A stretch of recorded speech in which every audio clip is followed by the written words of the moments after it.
Moi!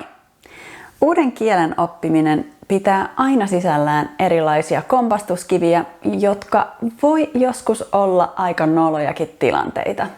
Mutta virheistä oppii ja vieraan kielen kanssa sä yleensä et tee samaa virhettä kahdesti. Tänään mä kerron teille muutamasta nolosta tilanteesta, jotka on tapahtunut mulle kielten oppimisen yhteydessä.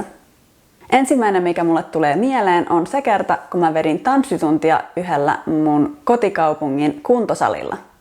Tää oli eka kerta, kun mä vedin tätä tanssituntia, ja koska mä oon kaksikielisestä kaupungista, mun piti tietenkin puhua sekä suomea että ruotsia. Siihen aikaan mä puhuin ruotsia vielä suht hyvin, mutta jotenkin mua jännitti siinä sen tunnin aikana niin paljon, että mä en muistanut, että ruotsiksi taaksepäin on bakåt, vaan mä koko sen tunnin ajan huutelin bak, joka kyllä myöskin tarkoittaa taakse, mutta sen yleisin merkitys on takapuoli eli arkikielessä pylly. Eli siellä mä vaan huutelin pyllyä mun tanssitunnin osallistujille. Toinen hauska tapaus oli, kun mä olin Sisiliassa vaihto-oppilaana.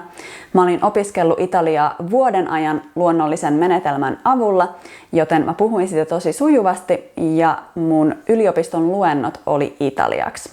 Mulla oli luento jostain ympäristökriisiin liittyvästä ja mä koko sen luennon ajan ihmettelin, että miksi mun proffa puhuu pakolaisten käsittelystä niin kuin ne olisi jotain, mistä halutaan päästä eroon. Mä olin, että onpa tällä proffalla äärimmäiset mielipiteet pakolaisista. Kunnes mä tajusin, että italian rifiuti ei tarkoita refugees eli pakolaisia, vaan jätteitä. Viimeinen kommervenkki oli myöskin Sisiliassa. Mä olin menossa vaihto-oppilaiden tapahtumaan, jonne piti tuoda jotain ruokaa omasta maasta. Mä päätin leipoa pullaa. Jos sä oot Sisiliasta, niin sä tiedät jo mihin tää on menossa. Mä siis kerroin mun silloiselle sisilialaiselle poikaystävälle, että tätä juhlaa varten mä aion tehdä pullaa, faccio la pulla. Tietämättä, että Sisilian murteella pulla tarkoittaa prostituoitua. Olisit nähnyt mun poikaystävän ilmeen, se oli ihan, että teet mitä? Ja tässä meni hetki ennen kuin me tajuttiin, että tässä on tällainen pieni mielenkiintoinen false friend situation. Mutta ei tässä vielä kaikki. Sitten kun mä sain ne pullat leivottua, me käytiin mun poikaystävän vanhemmilla ennen sinne juhliin menoa.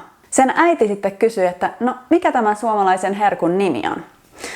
Mun mieli löi tyhjää, mun sydän alkoi hakata 1000 ja 100, koska mä en välttämättä ihan ensimmäisenä halunnut alkaa puhua prostituutiosta mun uuden poikaystävän äidin kanssa. Mä olin, että se on korvapuusti, koska nämä pullat oli korvapuusteja. Selvisin. Myöhemmin me kyllä kerrottiin sille ja naurettiin yhdessä tälle koko jutulle. Jos sulla on ollut tällaisia hauskoja tilanteita joko suomen tai jonkun muun vieraan kielen kanssa, niin kirjoita se kommentteihin. Mä oon varma, että näitä tulee tapahtumaan vielä lisää mulle, mutta se kuuluu kielen oppimiseen eikä sitä tarvitse pelätä.